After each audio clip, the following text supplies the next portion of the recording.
Our big focus, Israeli skies, well, they were streaked with a bunch of Iranian missiles yet again, amid a spiraling conflict between the two nations.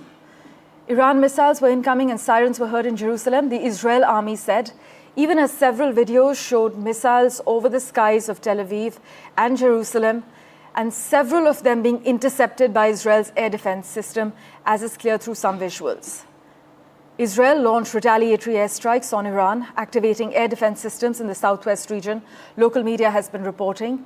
In fact, what you see on your screens, this is the latest round of attacks in the biggest ever confrontation between the long-standing enemies that have killed scores of civilians and also raised fears of a wider conflict as we speak. The US President, Donald Trump, has told a news network that the United States could become involved in this current Israel-Iran conflict and that he would be open to his Russian counterpart, Vladimir Putin, being a mediator.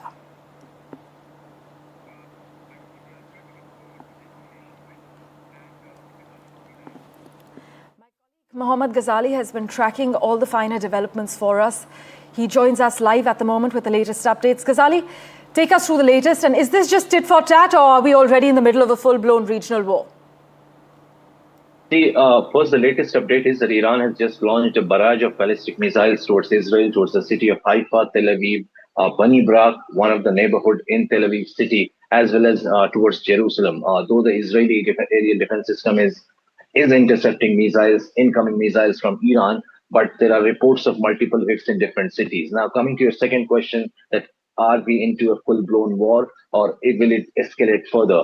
What we can pick up so far due to the trends of what is happening in the last 3 days is that we are already into the mid of a full-blown war. And why it is not going to de-escalate very soon? One, because as far from Iran's point of view, it is an existential threat for their government, because if they don't continue to respond, perhaps the internal political pressure on Mr. Khamenei and his regime will certainly increase over the coming days. When it comes to Israel, they have started the war. They want to dismantle the entire nuclear program of Iran. Before that, they will also not stop. And as far as US is concerned, if Mr. Trump intervenes now and doesn't dismantle or weaken Iran, he will be remembered as one president who allowed Iranian regime to develop a bomb and let it pass through. So all three of them, though if we are going through all the statements coming from different stakeholders, it will appear that perhaps there will be mediation and perhaps this war will stop. But all the three parties are into it, and they are getting a direct attack onto each other, despite Mr. Trump changing his tune every day. First, he said that Iran will sort of suffer. Ghazali, at this point, what are the geopolitical experts indicating? Is Trump playing peacemaker or puppeteer, as some analysts argue? Who's really calling the shots here? See, Mr. Trump is sending mixed signals as usual. On one day, he will be very harsh on Iran. The very second day, he says that US is not involved in the attack. The very next moment, he will change his tone to say that they are fully coordinating with Israel on this attack. And now he says that Iran will have to suffer before the peace talks begin. Iran has already lost the trust on the US because the entire attack by Israel was launched in between or amid the negotiations which are going on between US and Iran. So as of now, Iran has categorically rejected of any talks until Israel stops its attack on the Iranian territory. Ghazali, do stay on with us as I brief our viewers about India's latest statement as well. Amid the current tension, India is taking precautions. Well, India is mulling the evacuation of its nationals from Iran as this West Asia crisis deepens. According to estimates, India has about 3,000 to 4,000 of our nationals in the country. Many of them are Kashmiri students.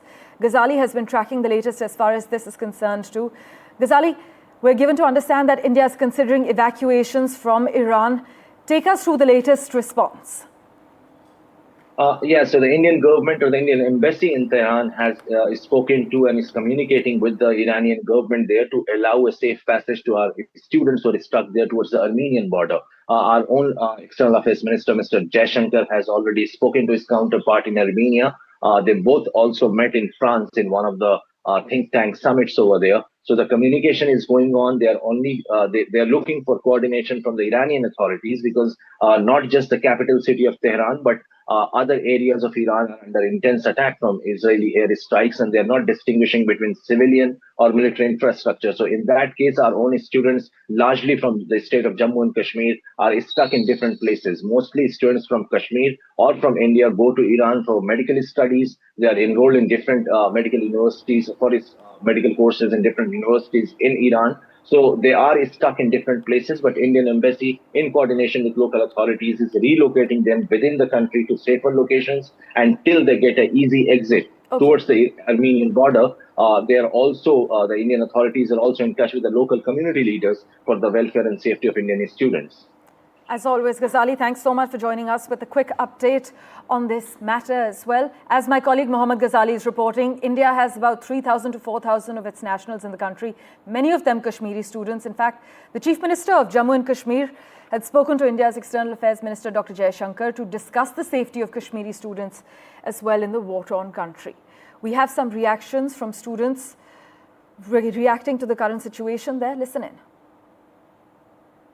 At this point हमारे जो भाई हैं Tehran university के जो students हैं उनकी boys Dom के नजदीक ही हमला हुआ है and they have also been affected by the attack और कुछ जो स्टूडेंट्स हैं वो जख्मी भी हो गए हैं सो वो हालत हमारी भी ना हो जाए उससे पहले प्लीज हमें इवैक्यूएट कर दिया जाए क्योंकि इस पॉइंट ऑफ टाइम पे ना हमें वाटर सप्लाई है डॉम की ना net internet is very weak internet बिल्कुल भी नहीं चल रहा है ना मैसेज जा रही है ना आ रही है ना प्रॉपर्ली कम्युनिकेट कर पा रहे हैं हम किसी से भी और ऑन टॉप ऑफ दैट अभी शायद इलेक्ट्रिसिटी भी चली जाएगी और उसके बाद हमारा वाईफाई भी डाउन हो जाएगा जिसपे हम अभी थोड़ा बहुत इंटरनेट चला रहे हैं और उसके बाद हम शायद बिल्कुल भी कम्युनिकेट ना कर पाए तो please I request LG Manoj Sinha and CM Omar Abdullah कि हमें जल्द से जल्द इवैक्यूएट कर दिया जाए. So as I mentioned, amid the current tension, India is taking precautions and considering whether students should be relocated to safe zones. The embassy, by the way, is in touch with the local leaders. But take a look at the dramatic visuals on your screens at the moment. Israeli skies were streaked with Iranian missiles yet again amid a spiraling conflict between the two nations. The Israeli army said that Iran missiles were incoming and sirens were heard in Jerusalem. Meanwhile, this is the latest round of attacks in the biggest ever confrontation between the long-standing enemies that have killed scores of civilians and raised fears of a wider conflict as well.